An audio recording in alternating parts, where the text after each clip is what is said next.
নমস্কার বন্ধুরা, কেমন আছো সবাই? তো চলো, আজকে রেসিপি মেথির পরাঠা। মেথি শাক যে হয়, ওই শাকেরই পরাঠা। আর এটা ব্রেকফাস্ট হিসেবেও খুবই ভালো। তো আজকে রেসিপি হবে ব্রেকফাস্টের জন্যে, বা তোমরা চাইলে ডিনারের জন্যও বানাতে পারো। তো প্রথমে আমি যতটা পরিমাণে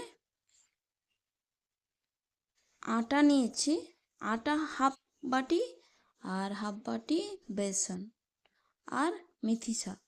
আর মেথি শাকটাকে প্রথমে আমি লবণ দিয়ে মাখিয়ে একটু নরম করে নিয়েছিলাম। তারপরে দিয়ে দিলাম দই।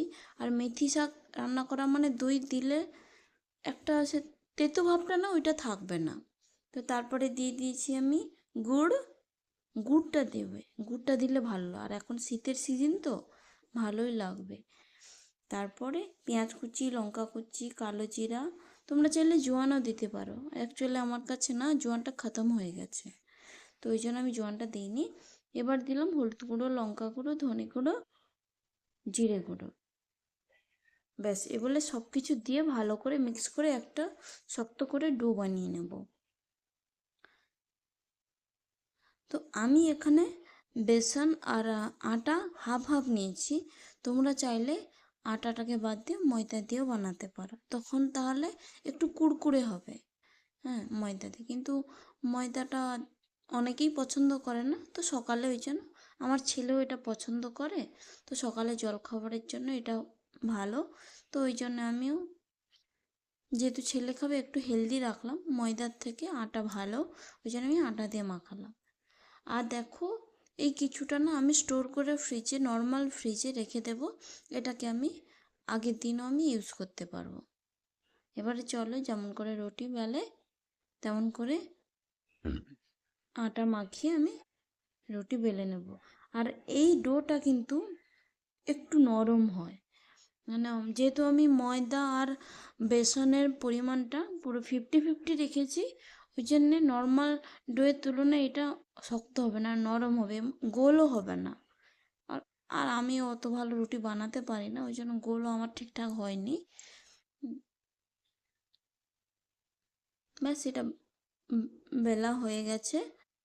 এরপর আমি তাওয়াতে দিয়ে দিলাম, তাওয়াটা গরম হয়ে যেতেই আমি ওর মধ্যে পরাঠাগুলো দিয়ে দিলাম, দিয়ে দু সাইডেই ব্রাউন করে ভেজে নেব, দিয়ে ঘি দিয়ে ভেজে নেব। এবার আমি ঘি দিয়ে বানাবো। এবার তোমরা যদি মনে করো ঘি দেবে না, বাটার দিয়েও বানাতে পারো, তেল দিয়েও বানাতে পারো। আমি ঘি আর তেল দিয়ে দেখাচ্ছি, তোমরা ঘিয়ের বদলে বাটার দিয়েও বানাতে পারো, খুবই ভালো হয়।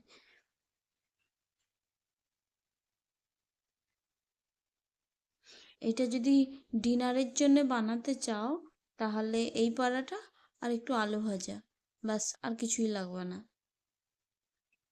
তো দুই সাইডে ব্রাউন করে আমি সুন্দর করে ভেজে নিচ্ছি। আর প্লিজ আমার চ্যানেলটাকে অবশ্যই সাবস্ক্রাইব করো, আর কমেন্টে জানিও কেমন হয় ভিডিওগুলো আমার। তো তোমাদের সাথে কথা বলতে বলতে দেখো আমার পরোটা অলরেডি হয়ে গেছে।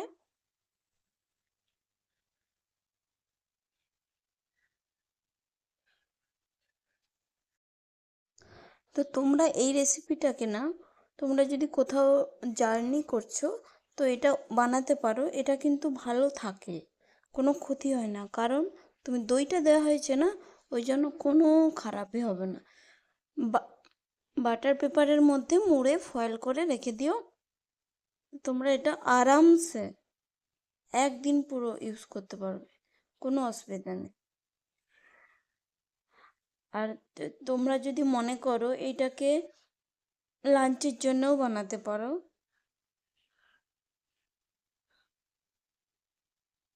আরও এক ধরনের মেথি পরাঠা হয়, তার মধ্যে না আলু স্টাফিং করে মেথি শাক দিয়ে একটু রান্না করে, একটু ছোলার ছাতু দিয়ে, তারপরে ভেতরে পুর ভরে, ওটাও এক ধরনের মেথির পরাঠা হয়।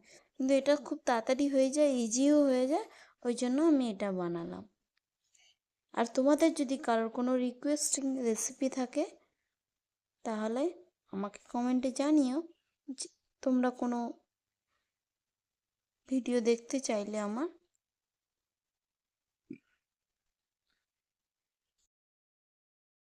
তো তোমরা যদি এই রেসিপিটাকে আরও হেলদি বানাতে চাও তাহলে পনির গ্রেট করে ওই যখনই ডোটা বানাবে তার মধ্যে দিয়ে দিতে পারো, এটা আরও ভালো হেলদি হয়ে যাবে।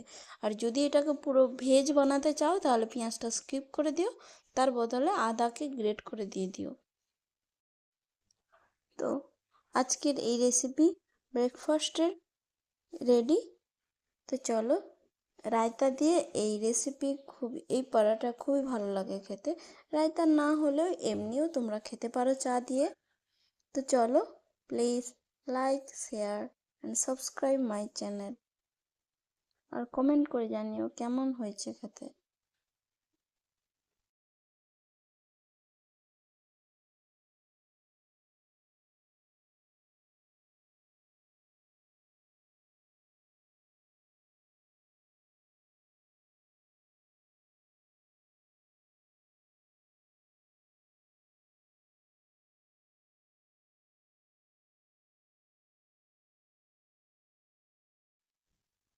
আমি প্রথম দুটো ঘি দিয়ে বানিয়েছি, তারপরেরগুলো তেল দিয়ে বানিয়ে নিয়েছি।